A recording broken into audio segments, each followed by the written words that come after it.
So, welcome to the first book club meeting of the Wellness Coordinated Club. I'm so thankful everybody is here, and I am recording this. If I can figure out how to do a gallery. Hey, Kate! How to do a gallery view. Let's see, so I can see people. Thank you guys for joining. Hey, Shane. I'd love to start out, we'll give everybody a few more seconds, but I'd love to start out with introducing my wonderful co-hosts tonight, because they have a lot of knowledge that I'm sure everybody here would love to pick their brains. View, there it is, gallery. Okay. And there is a chat button. I highly encourage chat, and I highly encourage chiming in too, because this is a discussion, a club. Do not feel like you need to listen to me talk this whole time. So if you guys are here to learn from the reading, and maybe you didn't read the book, that's fine. But if you're here and you have strong opinions and strong thoughts about it, please chime in. Just unmute yourself and pop in. Okay, so yeah, all you have to do for chat is click chat. It pops up on the side, and you can send messages individually, or you can send messages to the whole group. And I told Dr. Wilbanks up there, you see Erin Wilbanks and Ashley, I told them both to keep an eye on the comments in case you guys have questions for them too, but always chime in with your voice too if you prefer. Okay, so let's start out. Breath by James Nestor. We got a lovely graphic art of lungs on the front.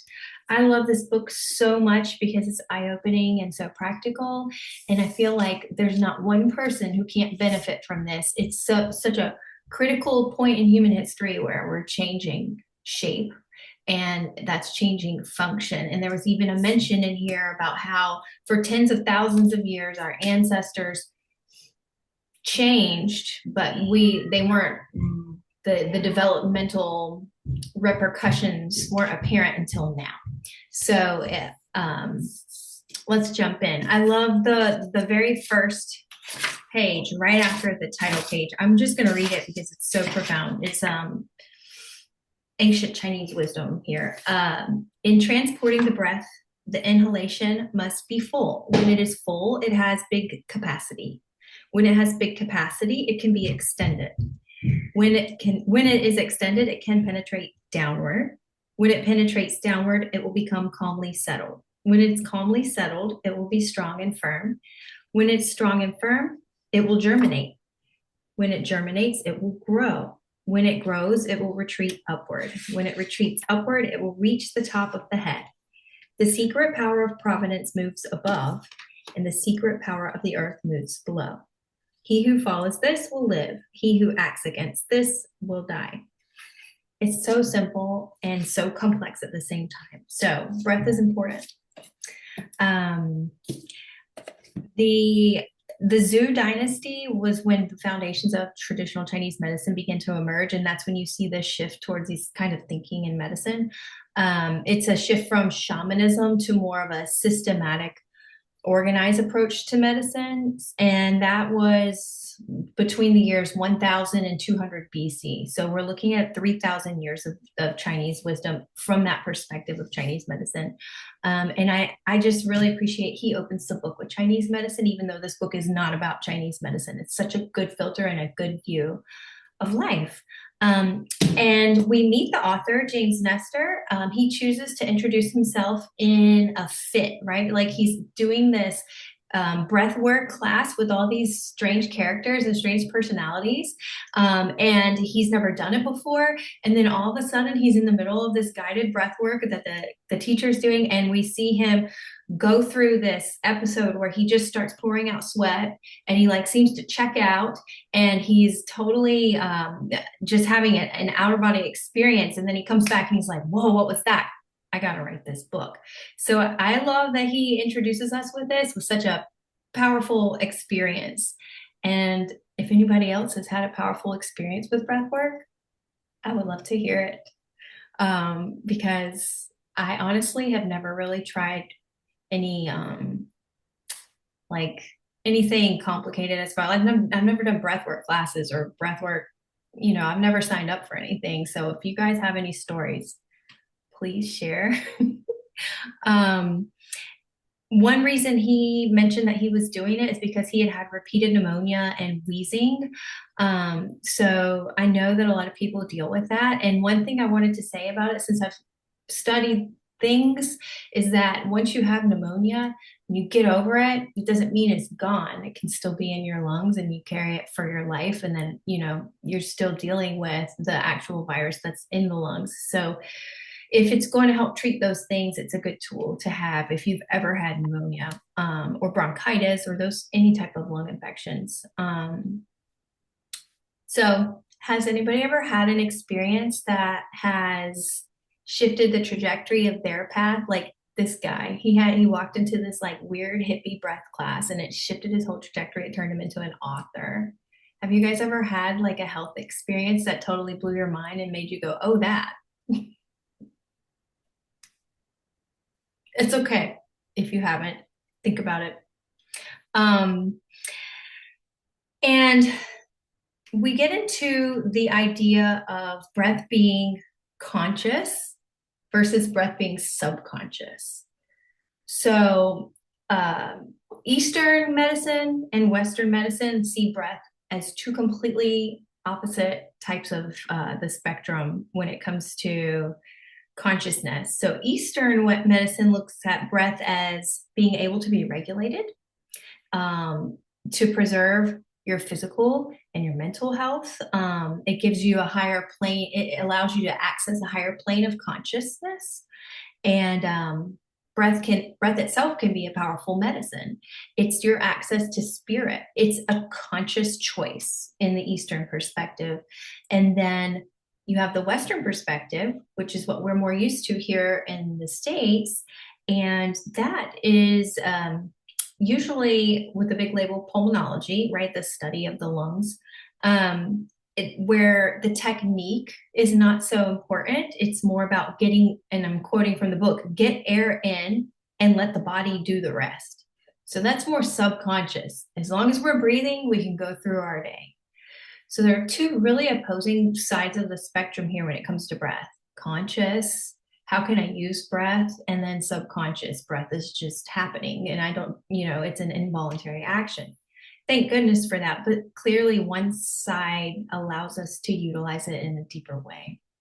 And I think that's what's fun for Americans is to read things like this and go, wow, that's a tool I have that I didn't know I could use to better myself. And then I found his thesis on page XIX. The whole point of this book was in this sentence. Scientists have discovered that 90% of us are breathing incorrectly, and that this failure is either causing or aggravating a laundry list of chronic diseases. Modern maladies could be reduced or reversed by simply changing the way we inhale and exhale. Is that not so promising? That's so amazing. Because I mean, we can literally sit here right now and do some of that and change our health. I think that's so exciting. And then he starts to introduce us to all these different scientists throughout the book, and he calls them pulmonauts, derived from the pulmonology, right? So they're studying breath, but they're not necessarily scientists. They're regular people. They're like choir instructors and people with scoliosis who fix themselves. Like it's all kinds of people who make these huge leaps in historical science who don't even have like the letters behind their name.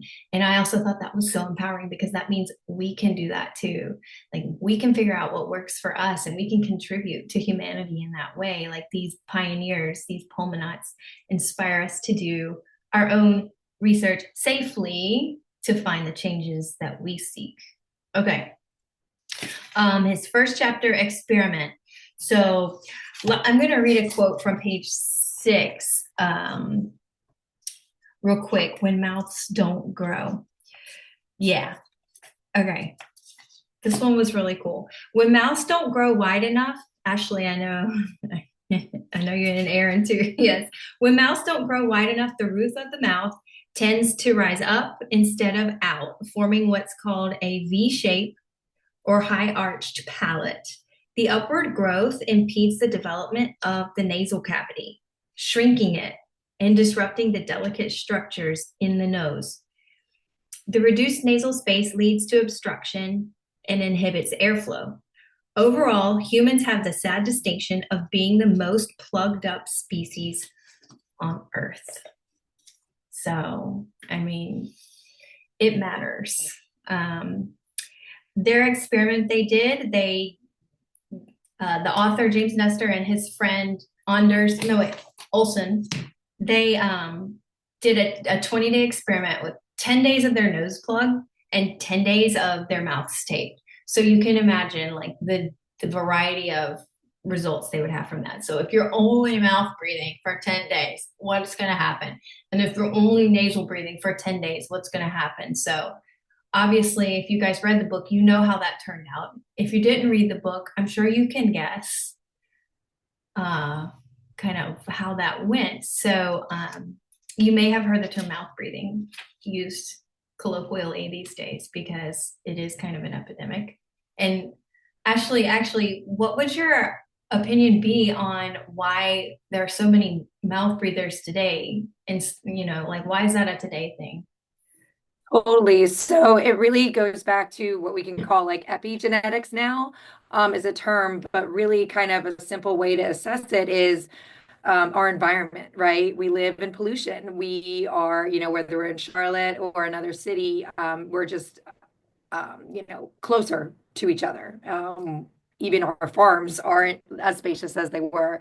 Our diets is a huge one, and when we could talk about, a whole nother time, but Yeah. really our soft processed diets Mm-hmm. are setting us up for failure, for underdeveloped jaws, Mm-hmm. weakness, and all of the things. So I'd say definitely the ones that really pop out to me are the diet, are um, like I said, the environmental factors, and then even our more sedentary lives to add to it. So it all just kind of plays a part on how that all plays together. It keeps And that it's mouth. sad. It's Yeah, it just keeps that chin down. And like even I will notice that I'm doing it even just the slight, like my lips are just so slightly parted. It's not even like I'm walking around like a big idiot. I'm just like, just like so slightly parted. And I'm like, oh, okay, there it is. I need to work on some of that or work on some. Exactly. And that's like Dr. Aaron sees it all the time too, right? We think of like Napoleon Dynamite or somebody, right, with like a gaping open mouth, and Mhm. that's not always how it presents. So, even like when I pick up my daughter at preschool, I always joke, like, I just feel like there are like mouth breathing zombies coming towards me because they're all just The breathing through their kids. mouths and yeah, and congested.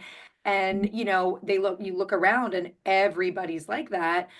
So that's when parents start thinking, oh, okay, well, it's common. Everybody's like this. Like, no, it's so common because of those reasons, because of our Right, diet, because of the environment, the allergens, all of those things right. really play a role.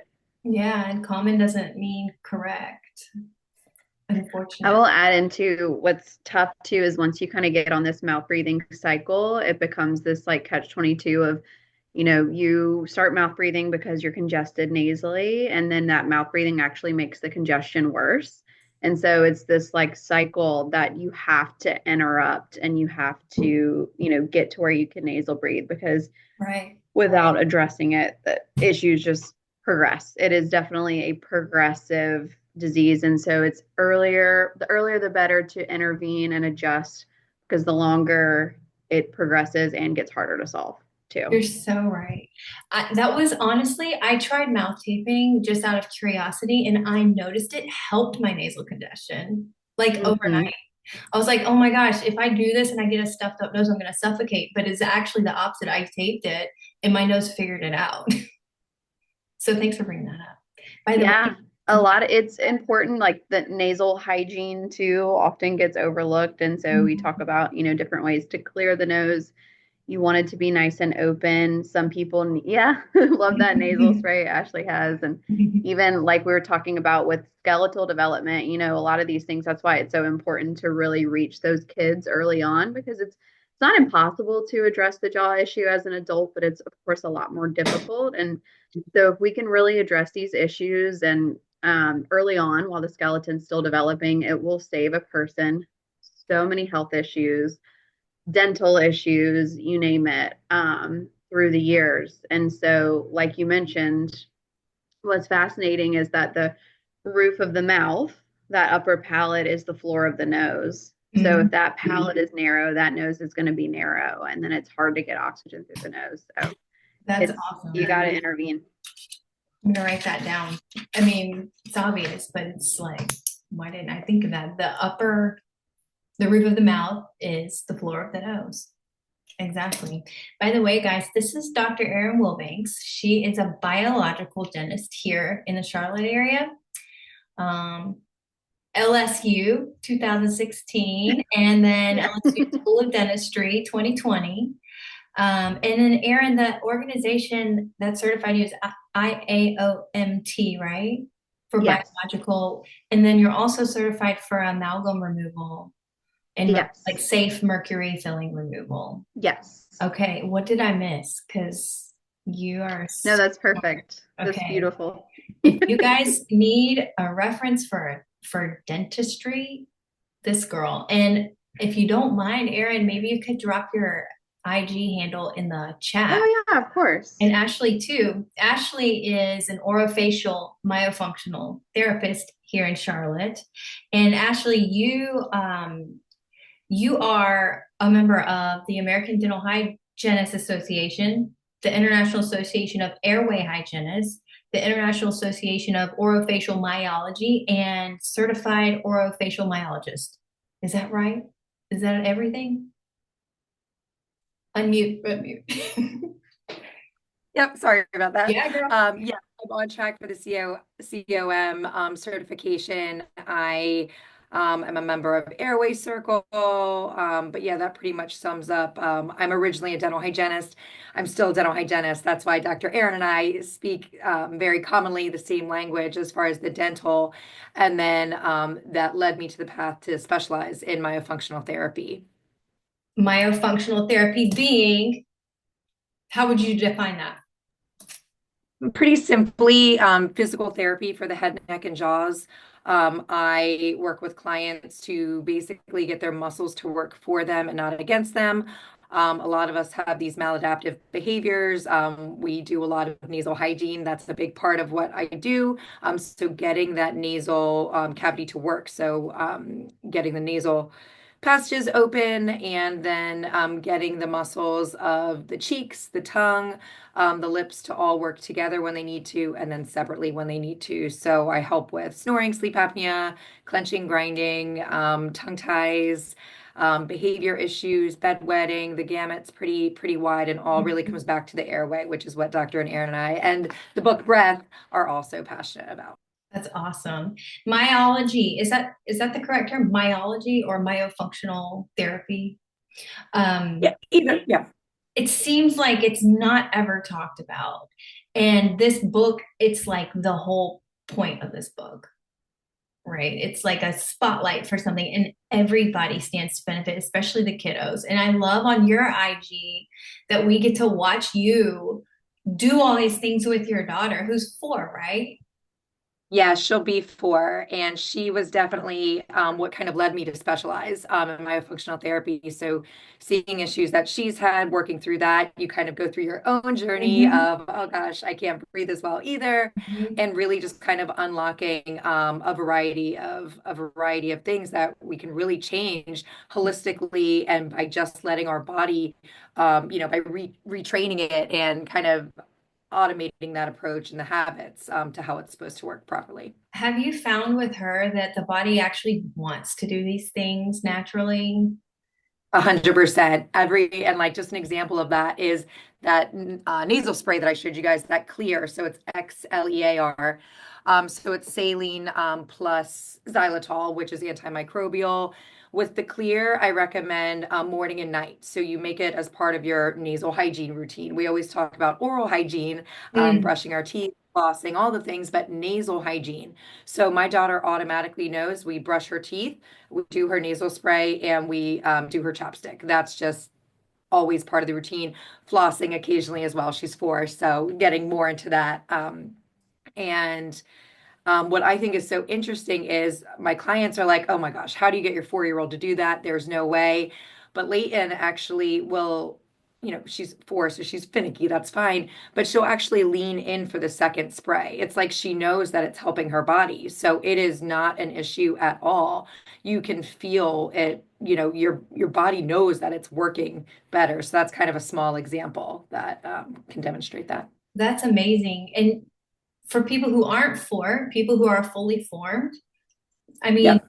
we can benefit from nasal hygiene as well, and Yes. all the same things. Just it's probably going to take a little longer.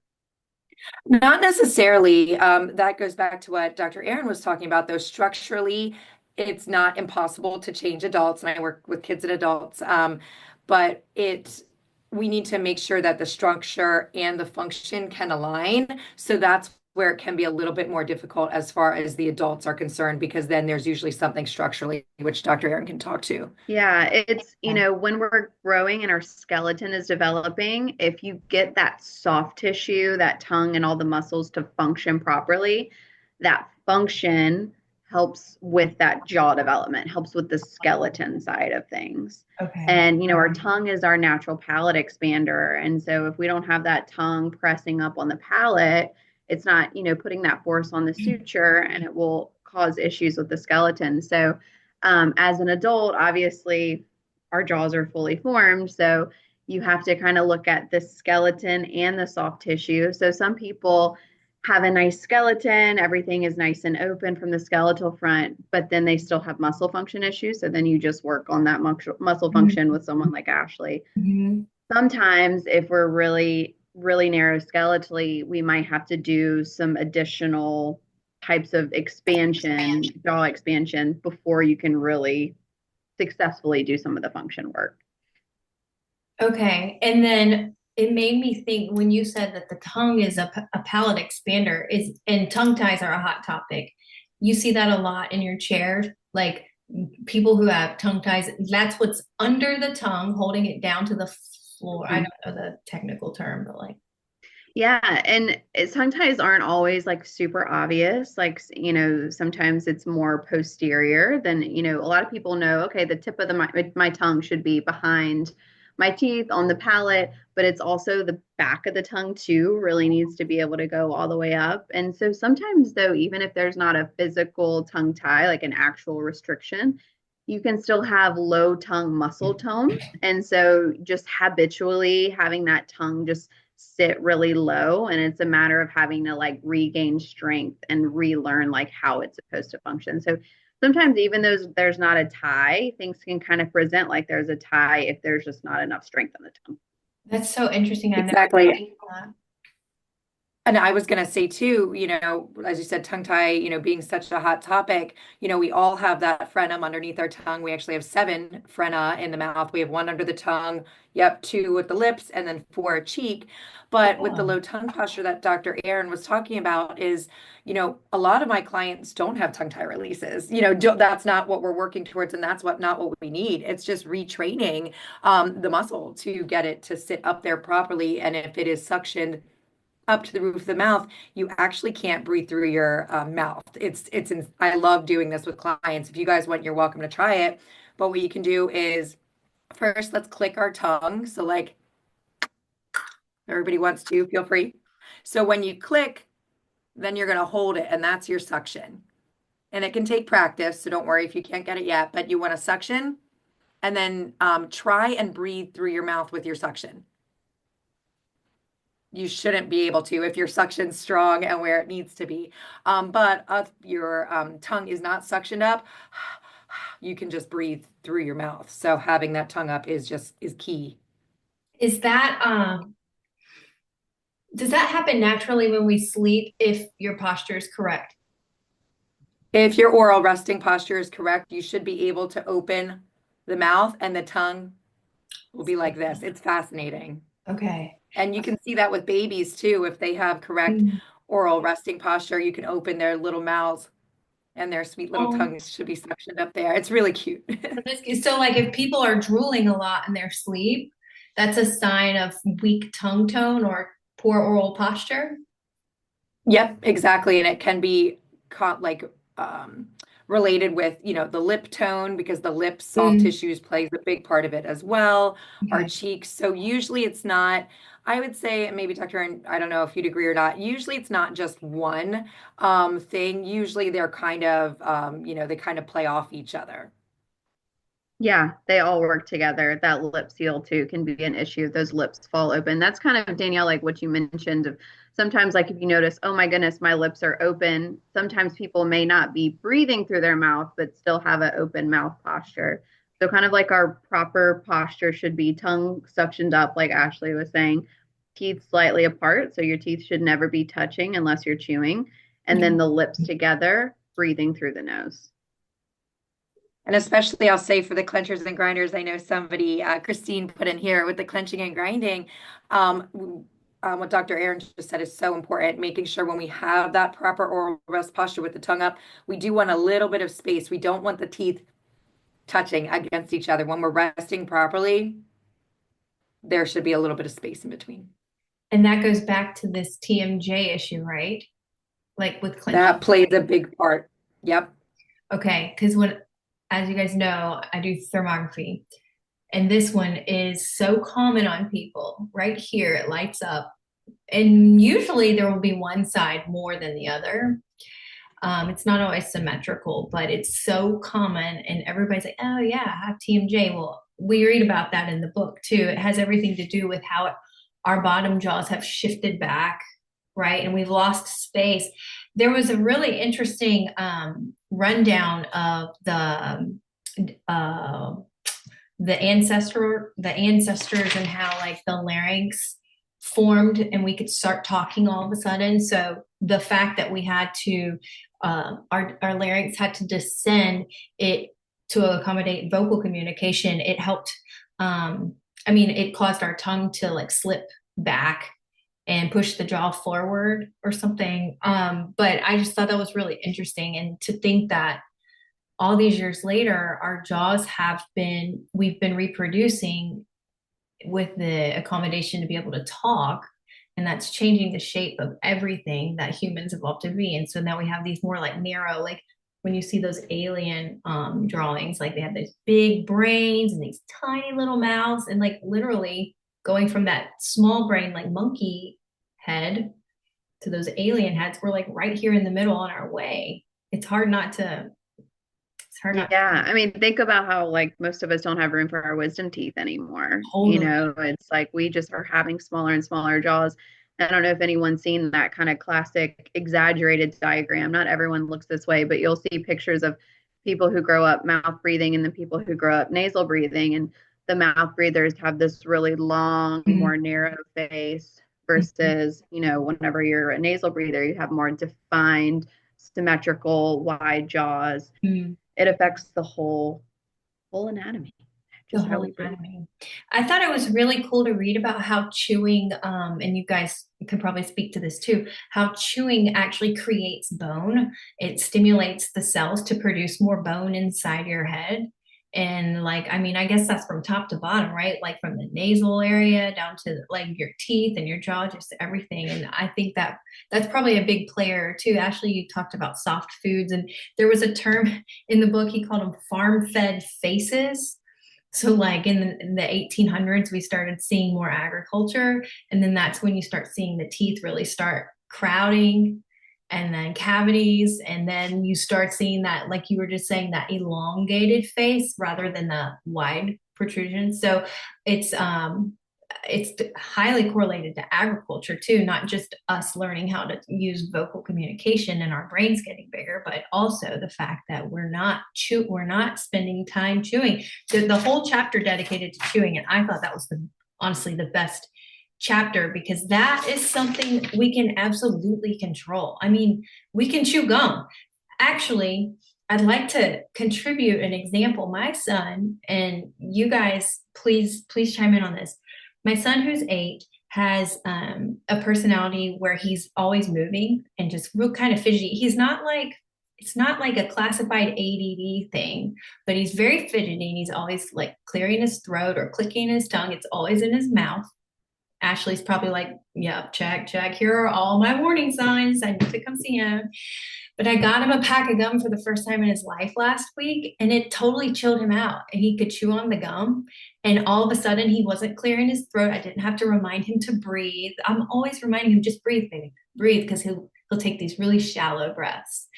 He got the gum, and there were 3 days where I didn't even have to say it. So I think there's a lot to be said for chewing today, these days, when it comes to those farm-fed faces and all the soft food pouches that our kids are eating and the smoothies that we're eating. Like, as we age too, it's so important for bone density and bone growth. Like, we're going to start after the age of like 33 or 35, you start losing bone mass every year.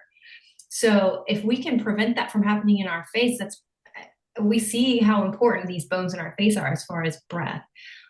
So I think if we could focus on chewing more as we're, going through the stages of life as females, it's so important to keep that bone where you can. I mean, they threaten us with osteoporosis, right? Like everything has to do with bones. So chewing to create bone. Drink smoothies too. Like, once again, right? Everywhere. For diets now, you hear, oh, drink this smoothie, drink this. If you're going to do that, fine, but you can actually chew the Mhm. smoothie to try and even break down the nutrients a bit. And Mhm. there are a variety of things out there now that we're trying to, impart, and getting rid of the pouches for our kids, is something that can help them. But yeah, anything that you can add to your meals or during the day to get more action mechanically is so helpful. If anybody has a good gum brand that's clean or anything they like to chew, if you guys don't mind, add it to the chat because it's kind of like trying to find a unicorn. I'm sure you have one, right? And I was gonna say there's also something called a Myo Munchie that I'm holding right now. Oh, They have them in adult sizes, and they can be super beneficial. They can actually help with the lip seal, but they can help with the musculature, and you actually munch or chew on it to help strengthen and develop. So I got my parents these. really? All of the kiddos that I work with have some of the adults can benefit. So that's also something, and it actually stimulates salivary flow, which Dr. Erin knows that Cool. helps, reduce cavities. It's actually like it helps remove plaque. So it's a really cool appliance. Myo Munchie. Yep. How do people obtain a Myo Munchie? So actually, you can. Oh, good, Kate. Sorry, just saw in the chat that you just ordered one for your son. Awesome. So yeah, you can get them online. They have them all different sizes. The only size that you, as just in general, can't purchase without a practitioner is the baby size. They actually make one now for babies 6 months and older. That you need a Munchie certified practitioner, which I am. You can go on the website though. There are a few of us in Charlotte, but yeah, you can typically just order it yourself.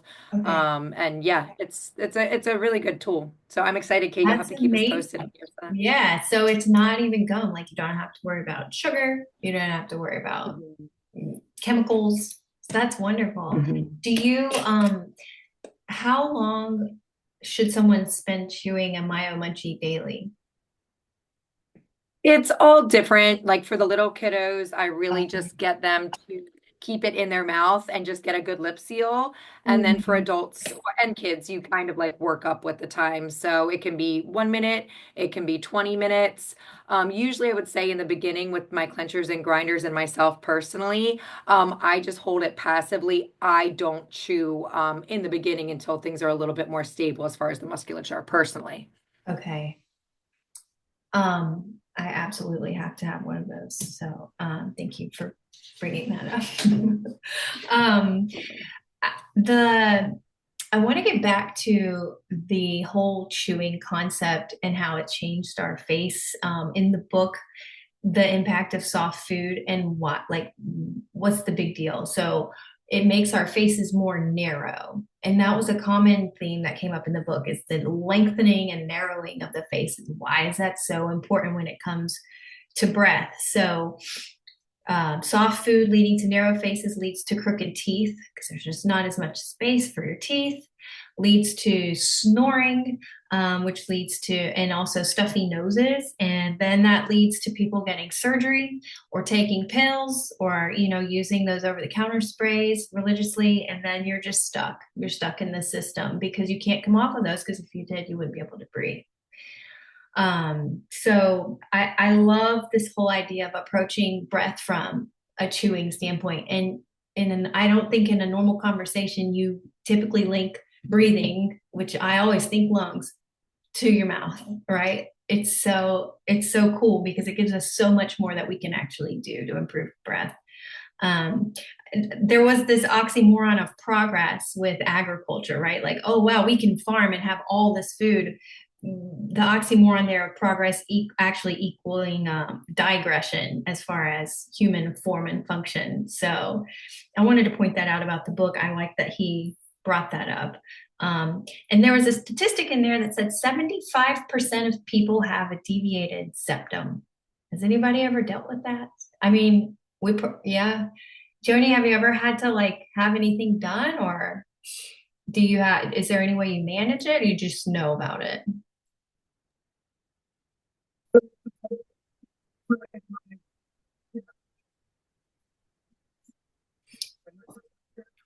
I'm not hearing you, Joni. I'm so sorry.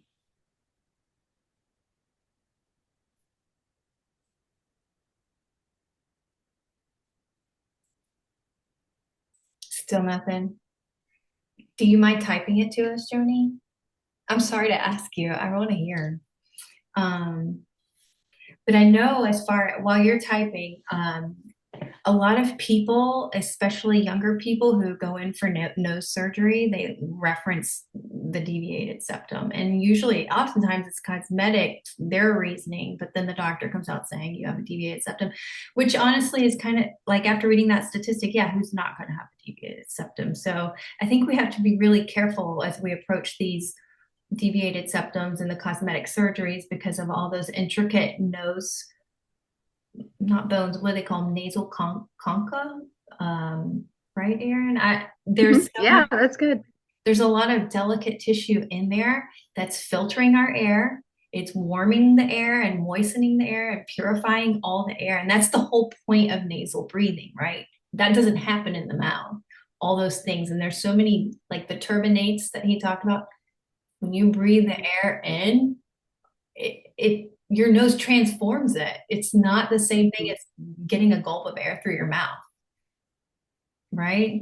I will say, Danielle, I know you're big on imaging, like with your thermograms and everything. And in my practice, I do a lot of CBCTs or cone beam x-rays. And I would say like 99% of people, when we go over the radiology results from their CBCTs, are just blown away because it just starts connecting so many dots for people. And so a lot of times when people come in for their initial, I'll say, I see kind of all these signs of some potential issues with your airway. Let's get some further imaging. And just with the deviated septum specifically, with you saying like 75% was in the book, I would say that's pretty accurate. And that can vary with severity. And some people's septum is so severely deviated and they'll have these like thick bone spurs too coming off of it to where I'm like, you are not getting any oxygen through your nose, And so there are things that you can do to manage symptoms, but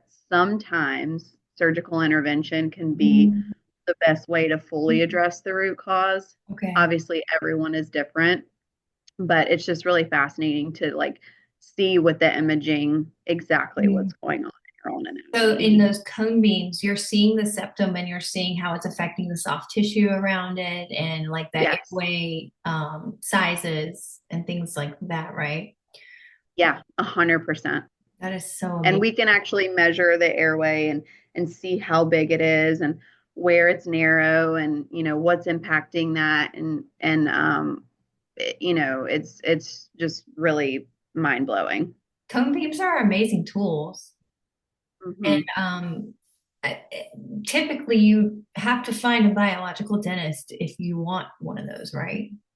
For people who Yeah, there are have, more people like that are in the airway space, like some orthodontists and oh, things that are utilizing it as well. But a lot of times dentists, but even sometimes too, dentists that do have cone beams aren't necessarily trained or aren't necessarily like looking at the airway. right. So, really That's finding so that true. provider that has that airway knowledge. Because sometimes I'll get CBCTs. Oh, I had one at a previous dental office. Okay, let's get it, but it's really narrow and it's really just looking at the teeth and we're not really looking at the whole structure. Right. I mean, the body's a system. We can't keep isolating and with those specializing in tiny spots when the body is depending on bigger Exactly. spots. Exactly. And I appreciate that so much about how you and your office approaches dentistry. I mean, you spend time with your clients just talking the first appointment, right? Like you get to know the whole body to, I mean, look at this book. We're talking about chewing as a gateway for breath. Like there's just so many ways to connect all of our what's going on. Have you guys ever heard of that empty nose syndrome that he was talking about in the book, where people after surgery, like they feel like they have air hunger, like they can't breathe through their nose or something like that? I've never heard of it. I would say my thoughts with that are once again, surgery can be so important and necessary. Mm-hmm. But if we're not retraining the muscles, we Mm-hmm. see a lot of like, I guess in my case, a lot of like tonsils and adenoids removal, let's say, and the client gets better initially, less congestion. We thought it, or they thought it, fixed all their symptoms, but then things start coming back because they haven't retrained nasal breathing. So my kind of thought process was potentially the same. I don't know, Dr. Aaron, what do you think? Does that, I don't know. Yeah, I'm not sure. If I had to guess, it would be along the same lines as you. Is yeah, sometimes with surgical intervention, like you have to do. You can't just focus on that one thing and just do surgery. Just like with tongue tie, people just having these kind of tongue tie surgeries, like, oh, we're just doing a surgery, we're just clipping the tongue, but we're not doing any of that training to reset the function. And sometimes things can get worse if you're not doing that. So it's really important to have Mm-hmm. a really comprehensive treatment plan versus just surgery by itself. Okay, you brought up tonsils and adenoids. Can we keep going down that path? Because I feel like a lot of people are affected by that. And no, Definitely. you don't get a prescription when you leave that says, "Here, go strengthen these muscles."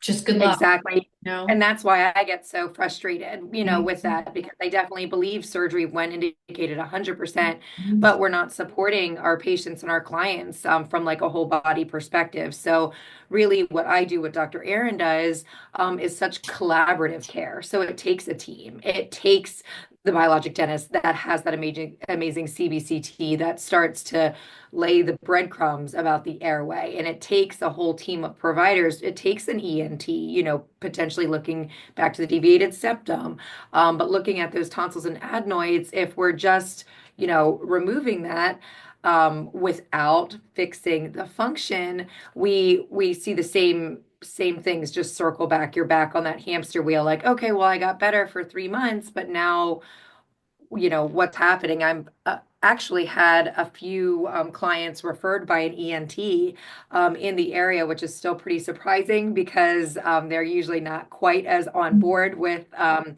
holistic and the function. But I Good. think they were just kind of like, I don't know what else to do. Mhm. And it was really easy. The child was a mouth breather, a chronic mouth breather. So we had, more inflammation and that nasal disuse that we've touched on. And really, it comes back to the kind of simple goals of myofunctional therapy that we've been touching on: breathing through the nose, lip seal, tongue up. So all of that really plays a part. So I think I'm not saying that tonsil and adenoid procedures are overdone. I definitely think they really are indicated in a lot of cases. But depending on the severity, things like that, we may even be able to get the inflammation reduced a little bit my daughter, I took her to an ENT, once again, collaborative, to make sure I was kind of checking all the boxes. And they had recommended, removal of the adenoids.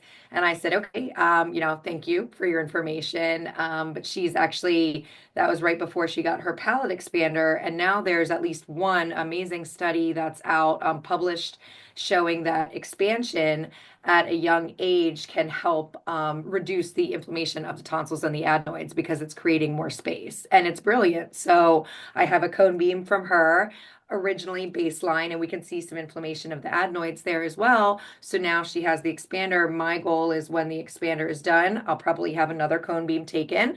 You have another eval by the ENT, and ideally, hopefully, see that reduction without surgical intervention. So stay That tuned. is amazing. I'm so glad you shared that. And that's such encouragement for people to get their kids under this, like, let's go the palate expansion route and see how many problems can be avoided. I mean, think of who else here had braces, had tonsils removed, had adenoids removed, still feel crowded back there, had wisdom teeth removed. Like I did, and nothing was really too wrong with me. Those were not emergency situations. It was just kind of like the norm, right?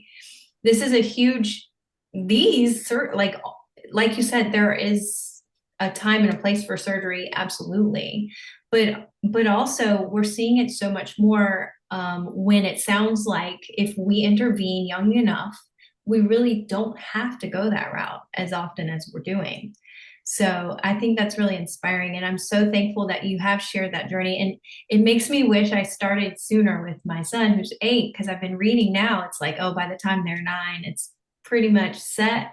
I mean, not that there's no hope, but that it's just so much, um, there's so much benefit to starting young. And I'm really happy that, you avoided that adenoidectomy, I think it's called, right? Yeah, potentially. So we'll see. We'll see what happens. Yeah. It's that whole symptom management versus root cause approach, right? And that's what's so important is, these classical ENTs and, historically it's just been like, let's remove the tonsils adenoids versus being like, okay, well, why are the tonsils and adenoids enlarged? Mm-hmm. Let's address that. Mm-hmm. So just that root cause approach. Do you guys see enlarged tonsils and adenoids frequently? Yes. Would you attribute it to a multitude of causes, or is it generally because things are smaller back there? Like our jaws are smaller and stuff, and we're not breathing right. I would say it's, a lot of mouth breathing that will kind of start things, allergies, congestion. Anything else to add, Ashley? It's kind of, No, I was trying to like picture in my mind, like there's like a yeah. cycle dysfunction, because you had alluded to it earlier. It's like, well, and then we're not able to breathe through our nose, so then it keeps getting worse. So it just really, we get on this Right. cycle, and unless we're able to break that cycle. But yeah, I would say a combination of what the book Breath talks about, though, yeah, our smaller airways, the allergens, the pollution, the environment, are even like our bedding. Mhm. Now we're making all these like amazing, cozy, not hypoallergenic things, unless we go to seek that out, or purifying the air, using humidifiers. All of those things can play a role to improve these issues. Even mold, Mhm. mold toxicity is becoming a big one. So if I have clients that, we're having issues getting improvements with the nasal hygiene, we need to dig deeper and see why. And then that could be, deviated septum. Usually we already have a CBCT from Dr. Erin and her team, but we need to keep looking if we're having those concerns.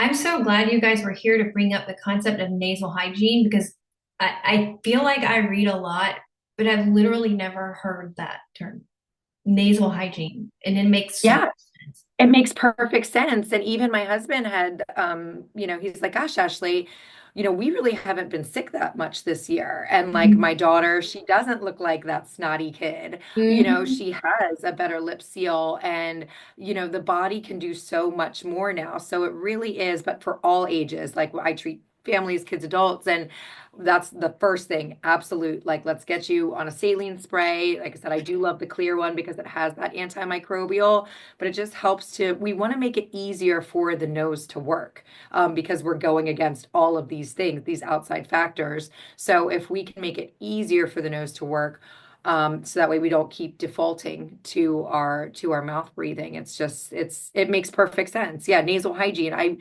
Nasal hygiene. February is Children's Dental Health Month, and I'll be talking at my daughter's school. So I'm like, gosh, I think I'm gonna bring in a mouth breathing book because it goes hand in hand with cavities. But if I can like kind of continue to spread that word from a young age, it's so important. Totally. So nose breathing, back again, we're back to nose breathing being this, like, it seems so obvious, but it's such a problem. So there's a quote on page 39 that it takes this and summarizes it. The nose is crucial because it clears air, heats it, and moistens it for easier absorption. Most of us know this, but what so many people never consider is the nose's unexpected role in problems like erectile dysfunction, or how it can trigger a cavalcade of hormones and chemicals that lower blood pressure and ease digestion, how it responds to the stages of a woman's menstrual cycle, how it regulates our heart rate and opens the vessels all the way down in our toes, and how it stores memories. The last part says how the density of your nasal hairs helps determine whether you'll suffer from asthma. So nasal hygiene can control your susceptibility to asthma, your blood pressure, your heart rate, hormonal functioning. Like, it all starts here because this is such a complex, it's like a small brain, really. If you That's the concept I was getting after reading this, but I just think it's so interesting. And now we're talking about nasal hygiene, and it makes obviously it makes so much sense because it's going to control all these things. This is where it all starts. This is the entry point.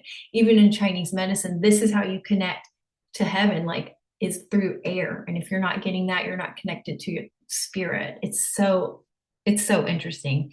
On that note too, I thought it was interesting how there's what is the name of it? The type of tissue in the nose is like the sensory tissue, like in your sexual organs, because it's so sensitive to the stimuli that encounter it. I thought that was interesting because I had never thought about my nose as a sensory organ in that way, just more of like, oh, it smells things. I didn't really think about how the skin inside my nose is responding to what's coming into it. And I thought that was cool and probably super affected by your nasal hygiene. And then also, another thing that was interesting, have you guys ever heard about this? Like, how there's a concept of one nostril, the right nostril suggesting that it's like an accelerator and the left nostril is the brakes. Like, I never thought about that before this book, how obviously we have two nostrils. Like, could there be a yin and a yang there? Yeah, absolutely. Like, that is so cool. And then if you look, nasal symmetry, like, maybe that can give you clues into what's going on in your own nose. And as far as yin and yang go, or what is it? Shiva Swara Daya. I probably butchered that. But it talks about the concept of nasal cycles and how one side will open and the other will close in relation to like the sun and the moon. And I mean, that was all new to me. I don't know about you guys. I just have literally never appreciated my nose for how complex it truly is until I read this book. And it's about breath. Again, it's about breath, and it has it starts here in the nose. Another important thing about nasal function in breath was the nitric oxide component. So there were a lot of experiments in this book where they would, plug their nose and ride the bike, or do mouth taping and go for a run. And they were always measuring the delivery of nitric oxide. And the nitric oxide works like this. It delivers oxygen to the cells. That's important. Right. Yeah. Okay. So this is hold on, where am I here? So lungs can extract more oxygen per breath when you breathe through your nose using these turbinates because of the nitric oxide function. So if you're panting while you're running out of your mouth, you're actually giving yourself more work to do. You're defeating the purpose of taking those breaths, right? So I think I'm suggesting after reading this book that we all, when we exercise, we try to focus on keeping our lips shut and getting the air into our body through the nose because it's actually delivering that nitric oxide. And then there was a lactic acid component too, right? Okay. He talked about anaerobic respiration versus aerobic respiration. And this is how your cells get energy, right? So anaerobic uses glucose. And he likened it to when you're starting a jog, those first 5 minutes that are just like, oh my gosh, this is so uncomfortable. And then after about 10 minutes, you're settled into your pace and you're like, well, this is different than the first 5 minutes, right? Your body switched over to that aerobic respiration where it's using oxygen versus using glucose. And the glucose is not a sustainable form of getting energy into your body. It creates excess lactic acid.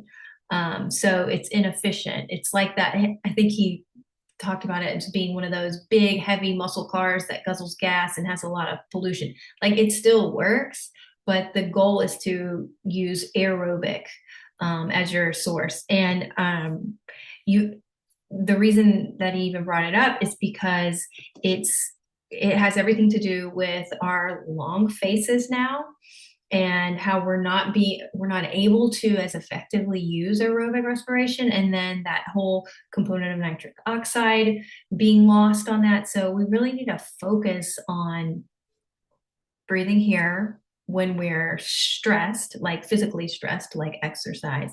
And there's a quote on page 45 about the nasal. Actually, before I say that, I just wondered if anyone has ever done any of that breath work where they do like alternate nostrils. And if you have, if you want to share, because that was really cool to me how like they have different like roles. Like my right one is a man and my left one is a woman. Like that's so cool to me. Like, has anyone ever tried that? I think that's going to be the first one I try, honestly. Page 45. Okay. One more quote about why the nose is so important. Working together, the different areas of the turbinates, which are the structures in the nose, will heat, clean, slow, and pressurize the air so that the lungs can extract more oxygen with each breath, like we talked about. This is why nasal breathing is far more healthy and efficient than breathing through the mouth. As Nyack explained when I first met him, the nose is the silent warrior, the gatekeeper of our bodies, the pharmacist to our minds, and the weather vane to our emotions. Whoa. All right. Note to self, mouth tape. I also, when the way he closed that chapter, he said he had been using mouth tape to sleep. And so this is coming off of his 10 days of mouth breathing versus now nasal breathing. And while he was mouth breathing, while he had his nose plugged up like this for 10 days, his sleep was awful. There was sleep apnea issues. There was snoring. There was a lot of urination overnight, like getting up to go pee. And I loved that he connected getting up to go pee with how well you breathe, because it's linking your nervous system to the whole picture. Being able to have your pituitary gland produce the right hormones to allow your bladder to turn off and let you sleep. I mean, think about the impact that having good rest has on you in a normal day. Like, it matters, especially the older we get. Like, you feel it, like you want to have good rest. And when you have to get up to pee, it's just, there's who sometimes 2 or 3 times a night some people do it, and it's like, how are you even hitting that deep restorative sleep at that point? But if you're breathing through your nose, it's setting the pace for all the right hormones to function properly while you sleep. So maybe mouth taping helps reduce that getting up in the night, even if it's to snack or, because you just wake up and you're hot or, just waking up at night starts. And Danielle, I will say that as far as mouth taping is, it can be like a really awesome adjunct tool. Um, I love that it's becoming more commonplace, which is great. But as far as it can actually be dangerous, though, Okay. if not Thank you for used bringing that correctly. up. Yeah, if not used correctly or having your airway evaluated, if Okay. we just put tape on, and we, have a severely deviated septum with bony spurs, our body's going to go into more of a panic. And a lot of times when we're clenchers and grinders, it's because of an airway issue, narrowing, things like that. So just personally speaking, I've only found success with mouth tape after, having my airway evaluated Right. and then making sure to actually I provide mouth tape in my kits to my clients. Usually I don't introduce it, I'd say until like session 6, like part way Wow. through to Okay. get the muscles to start working because ideally That's smart. yeah, it's an adjunct tool. So it can be super helpful and actually almost work as like kinesiology tape, which is really cool. So there's definitely a place for it. But I would say just ideally see, make sure that you are in a good place to try that and facilitate that. You agree, Dr. Erin?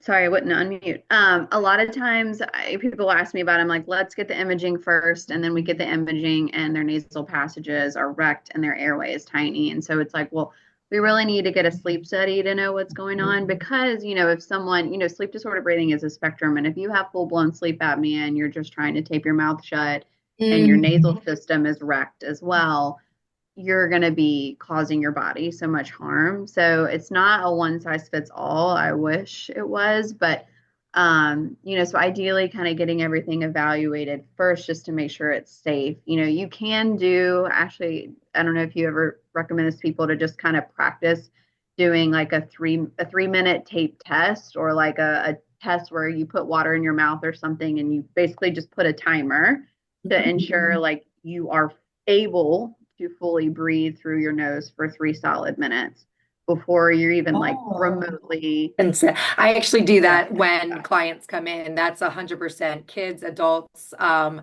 have them sit there and either if it's a child, I read them a book about the stuff he knows, or else I'll have a conversation about the adult to make sure, or else for me, that's an immediate ENT referral, if they can't do that. So yeah, I definitely, yeah, making sure that things are important. I'm glad you guys are here to bring that up because online it's just such an easy thing for people to do. Oh, mouth tape, it's everywhere. So I'm glad you guys are here to do the critical thinking part of it.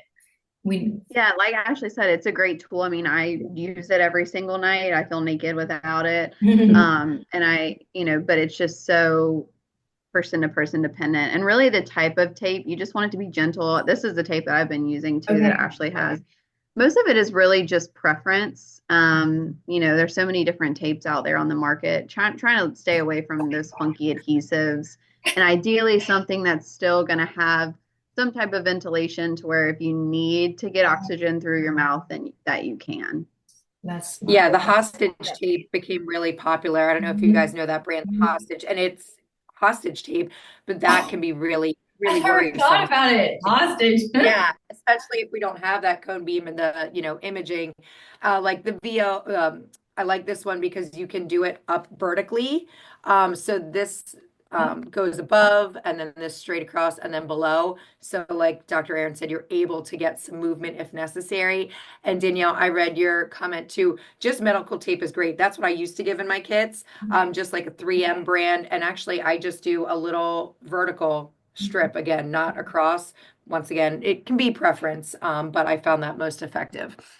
And it's really just to keep those lips closed.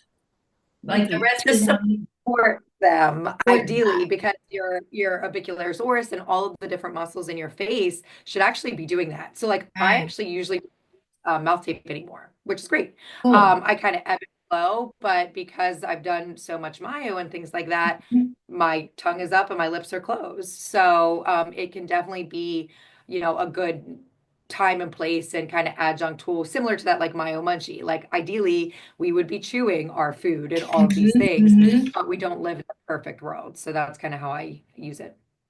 For a lot of people too, I'll end up recommending, kind of on the nasal hygiene train after clearing. Some people really need some nasal support when they sleep. Again, like if there's a blockage and surgery is not an option, and right now, or there's some really great different nasal dilation systems, and a lot of people need. Oh yeah, this is my favorite right here.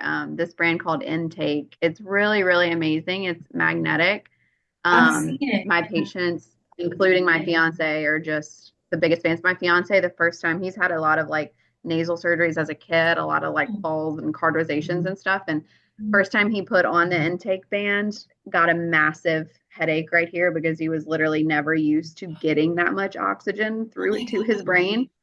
And he'll just wear it like you talked about running and stuff. Like a lot of people will wear it while they're exercising, God. while they're sleeping. And I know my fiance, we've done a lot of different things with him, but this was one of the biggest things, just wearing that nasal dilation, that he's like dreaming more than he's ever dreamt before and just so much well rested. So especially to clinchers and grinders, I feel like I often see a deviated septum, Okay.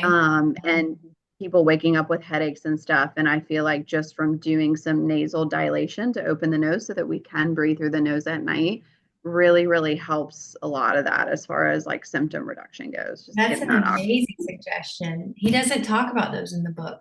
It just occurred to me. No mention of nasal dilators. And it's basically just allowing more air in, right? That's the concept. Right. That's amazing. Clinchers and grinders. Okay. And there are different types, like one most people are familiar with are breathe right strips, and those just don't work super well.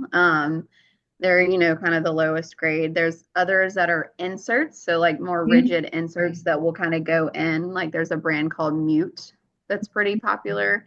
My favorite is the intake because it just works the best and it's really comfortable. It's a little bit pricier, but it's about $1 a day once you kind of price it out. But it's worth it, and you can get it from Amazon or on their website too. We'll look those up. I'll make sure to put those in the post talk notes. That's I'm awesome. luckily at my office, hence having all these Look at products. I feel you. like I'm like, ah. So fun. Okay, what you got? Is that the intake? That was the intake. Yeah. Yeah. Okay. Intake nasal dilation. So cool. I have the ones that are inserts, and I gotta say, it is really cool to get big, full breaths of air. It was amazing to feel, but it wakes me up when I sleep with them because it's such a foreign feeling to have like liners in your nostrils. So I think the intake probably would be easier to sleep with and wake you. I've heard it's much more. I've never used the Mute before, but I've heard that it's much more. The intake is more comfortable. Okay. Yeah, I can imagine that. Yeah, it's not hard. Jane D asked a question about pelvic floor and TMJ. It's absolutely connected. Kind of when Ashley was talking about the wheelhouse of people, the network to refer people to, cranial sacral therapists, huge with that. I have someone in Charlotte I refer to, and she has a full cranial sacral therapy program Oh, for wow. TMJ patients. And it's also that fascia, like that tongue and all those muscles are connected to that fascia is that connective tissue that holds everything together. And we have a line of fascia that runs from the tip of the toe or tip of the tongue all the way down to the tip of the toes. And so that pelvis is very connected to that fascial line and stuff. So yes, there's definitely pelvic issues and postural issues too. You'll have forward head posture. I know Danielle, you've been working with the chiropractor that does CBCT and stuff. So having that tongue restriction or really just any intraoral or extraoral dysfunction too can lead more of a forward neck posture and cause spinal issues. So it's all connected. Okay. Well, I've heard, Shane, that's so cool that you brought that up because I actually heard that, and Christine's the one who told me birth, like from a birth experience, like what's happening in your pelvic floor is reflected. And Christine, I'm not saying this right. It's a reflection of what you're doing with your jaw. Like however tight you are down there when you're trying to labor, if your jaw is tight, it's not going to happen. Like you got to loosen this to loosen that. It's an interesting connection. Wow. Okay. All right. I don't want to keep you guys all night, but I absolutely want to talk about how exhaling is underrated.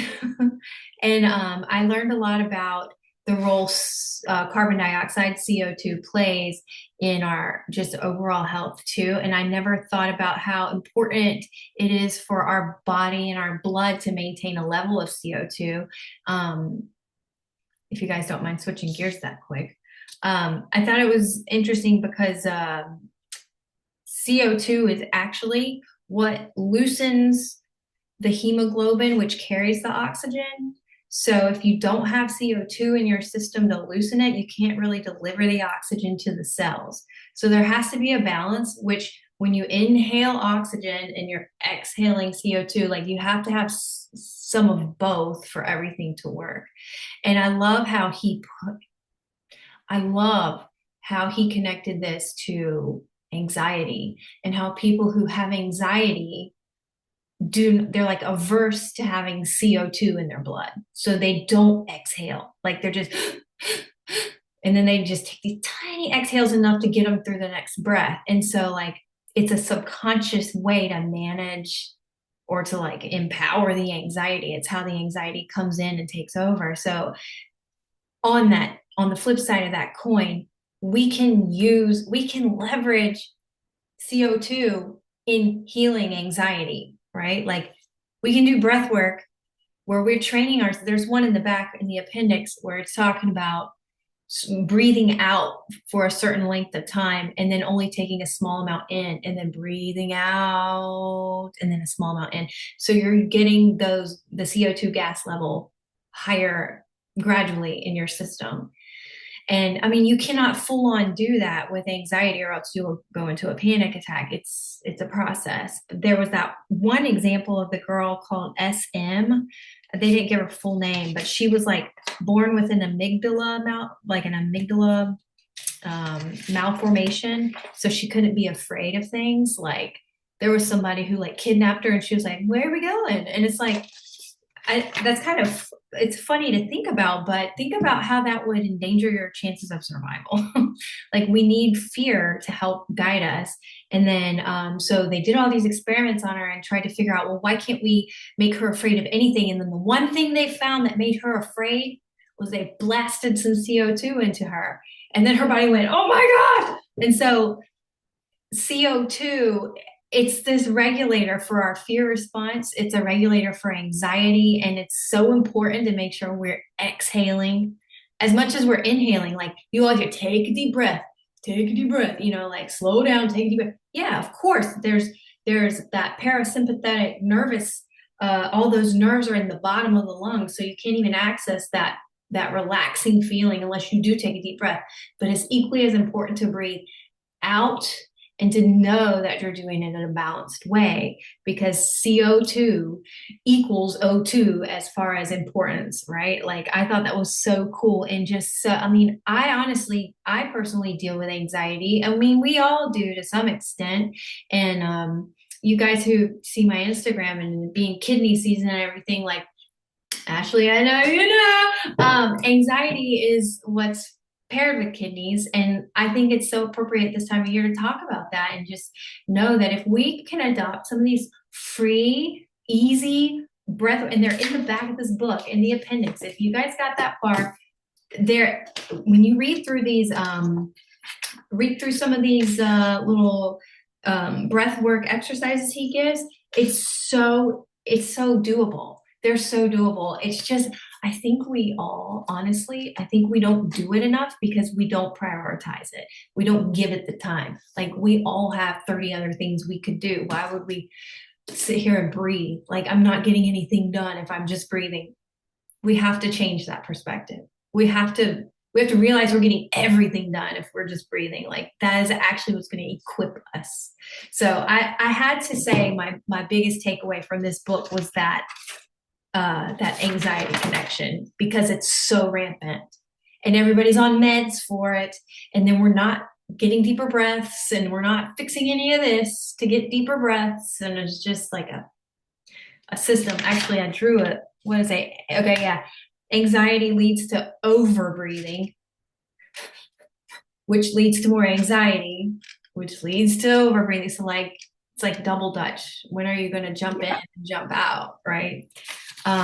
This and he related it like disordered eating too is part of that picture. So low CO2 levels, you're breathing too much, which makes you hypersensitive to CO2, which you then fear a rise of CO2. I mean, it has, and then the neural component of that is that there are chemoreceptors that are in a cluster at the bottom of the brainstem. That is what is triggered when you have that fear response. Like when we were talking about that girl who got the blast of CO2, that's finally how they figured out how to trigger her fear response, was to put CO2, like you have a monitoring system back here that's monitoring your CO2 level. So it's also important. That was from the chapter Hold It, holding your breath, releasing your breath. I've got so much more to say, but there's a website, derosemethod.org, DEROSE method.org. He referenced that for some good DIY exercises you can do to help yourself. And then of course he talks about Wim Hof. There's another lesser known one called Tummo, Tummo. They're all outlined in the appendix for doing. And if you follow Gary Greco on IG, he's always sharing his morning. He does that 30 breaths in and out. It's like a wave. Like it was important. Like you fill up in a wave formation and you breathe out in the wave formation. So that's outlined in here of how to do it. And I mean, that guy's bouncing with energy. So there's something to it. 8 out of 10. Oh, and 8 out of the top 10 most common cancers affect organs cut off from normal blood flow during extended states of stress. That was a quote from page 15 I thought was worth mentioning. I mean, can we avoid our susceptibilities to cancer by breathing better? Like, it's so powerful to think about. And then the other major takeaway I had was that lung size is correlated to longevity. So they have literally studied lung sizes of people and how many years they've lived. And I think that is so fascinating. And it actually, as a 38-year-old, I'm thinking I should probably work on my lung size, right? Like I'm not 4 anymore. I can't do these things preventatively. It's time to start like being proactive, chewing more, keeping the bone density, growing my lungs. I want to live to be an old lady, you know? So, do you guys want to chime in with your favorite takeaways from the book? There's so many good little nuggets, and it affects people differently based on what they're walking through in life. So what do you guys think about some of the major takeaways or any of the exercises if you've tried them?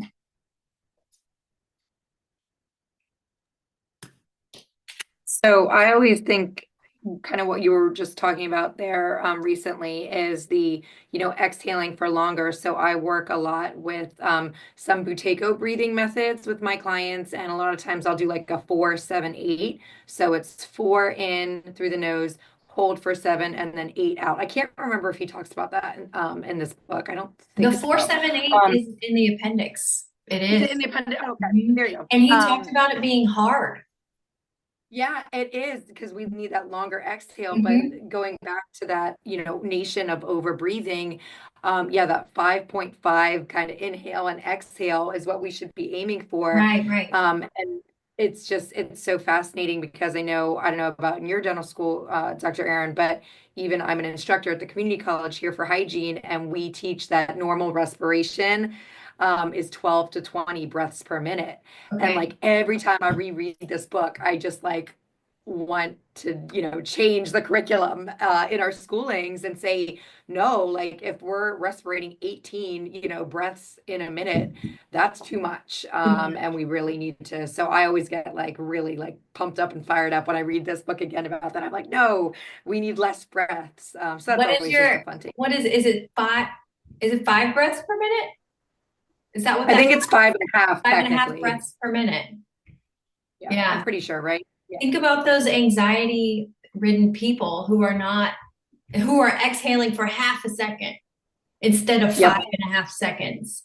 That totally increases it up towards that 20 or more. Exactly. Wow, that's cool. That's a great. And then, so what you mentioned was a good one too. 5.5 seconds per inhale, and then exhale another 5.5 seconds, which gives you 5.5 breaths every 60 seconds. So 5.5 being Yep. that magic number. And it would be something that you would work towards, once again, Right. with improving nasal hygiene, with kind of all these things that we talked about. But yeah, it wouldn't, you wouldn't be able to go right to it, but it would be something to work towards. Which would take setting aside a few minutes of your day to actually monitor how, like, get a baseline. Where are you? Like, what are we gonna, like, where do we work from here? And then check in a week and see. Like, you have to think about it. That's what's hard about these things, is being conscious about them. And it goes back to the first part of this call is like, breath can be conscious. It doesn't have to be subconscious. It should be conscious. We should be using it as a tool. And that is the whole message that's, as the reader of the book, that's the whole message I got. We can use this as a tool. Yeah, there's so much more to say, but it's getting late. So we can always talk about it online, but if you guys have any other comments, please chime in. We didn't talk about like uvula. Erin, do you see like crowded uvula, like obstruction, like choking? Like I know Ashley looks at this as well, but we'll look at something called the Mallampati score, which is essentially like when someone is opening and your tongue is down and you're kind of looking in the back of the throat, like how much of the uvula or the end of the soft palate you can see. And there are different grades there. And so like if that's all completely submerged, you're going to be higher risk for, airway dysfunction and stuff like that. So Okay. I will say I see a lot of grade 3 and 4 Mallampati, which is like either completely covered, like you can't see the uvula at Right. all, or you can see just the top of it. And so with doing some of the functional work, like what Ashley does, and then I do a non-ablative laser therapy too, called night lace, that you shine to the back of the throat, floor of the mouth, and it will actually cause collagen production and shrink that tissue. And so it'll like move up and out and kind of Oh tighten my it. gosh, And it that's can so help cool. like open up the airway and a little bit on the soft tissue level. So there's so many Really? cool things that we can do now to improve it. Yeah. So you can actually change that. That's something that you can work towards with your laser Yes. and your therapies. Wow.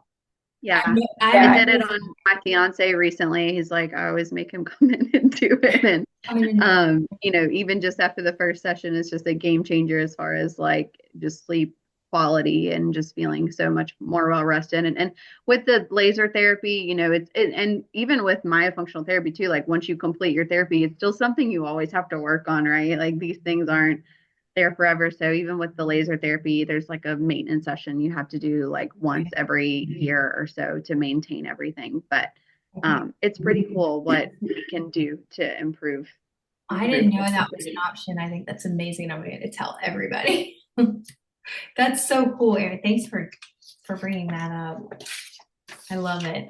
I've been to the ENT before learning about all this. I probably put that couple $1,000s into figuring out why it feels like my soft palate is touching my tongue.